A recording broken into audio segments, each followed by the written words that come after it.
For more, we turn to former UK Member of Parliament George Galloway. George, thanks for joining us. Are the facts really as clear as Nikki Haley stated they were? Well, not at all. And as your viewers have just seen, British and American representation at the United Nations isn't what it once was. This was a semi-hysterical, almost fact-free political attack on Russia. It has nothing to do with trying to solve the case, which we all want solved. The two victims, first two, were Russian citizens. Russia wants the case solved, and it took place in Britain. So Britain has a justifiable right to want the case to be solved. But that won't be done by declaring guilty verdicts, pointing and accusing people without any evidence being presented. And that evidence which is available is becoming more and more threadbare, as someone put it earlier, with more holes in it than a Swiss cheese. And your viewers just saw one of them. If this Novichok was of exceptional purity, and therefore, quite a leap actually, must have been made by a state, why didn't it kill the people against whom it was deployed? If it was of exceptional purity, they would have dropped down dead within minutes of contact with it. On the most generous assumption, it took them hours to almost die, but to survive. The second thing, and the most important thing, the whole British narrative is that this Novichok was smeared in a gel form on the door handle of the Skripal's home.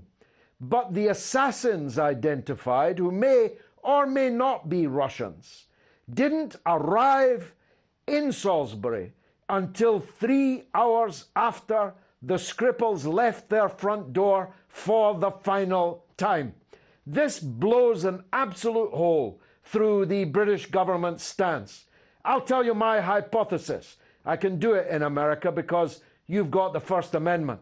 You've got free speech, which we don't have here in Britain. My hypothesis is that these two men went to Salisbury to meet with the Skripals. And that's why the Skripals switched their telephones off for 4 hours on the Sunday before they were picked up by CCTV and eventually found on a park bench. And something happened when the phones were off at this meeting between these two men and the Skripals. Something went wrong. Who knows what it was? But the doorknob narrative is dead. Well, there is definitely a lot of different details that make it awfully suspicious, and the fact that they are not allowing Moscow to participate in the investigation while Moscow's offered obviously makes suspicions rise. But let's talk about here in the United States, the reaction. What do you make of President Donald Trump's recent lack of comment on the situation after he had previously weighed in, saying he would likely agree with UK's finding? Is this kind of odd that he's being silent right now? Yeah, the shoe that didn't drop, or the dog that didn't bark, to use a Sherlock Holmes metaphor. I think he knows that the story is bunkum. I think he knows it because he knows a lot of the stories about him that run out of the same stable are bunkum. And I imagine that many statesmen and women around the world are asking that famous question in American politics: where's the beef? Why don't you produce the fingerprints that these two men must, as a matter of routine, have provided at the British consulate in Moscow in order to get their visa?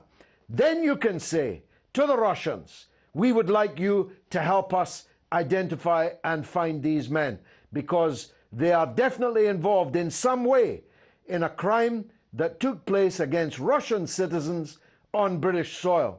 As long as the British authorities refuse to do that obvious thing, elementary, dear Watson, to return to Sherlock Holmes, as long as they don't do it, suspicion will point not at Russia, but at London.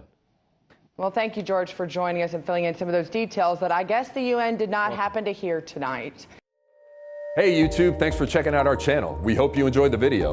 We have tons of content for you just like this. For more of RT America's one-of-a-kind news and analysis, be sure to subscribe and never stop questioning more.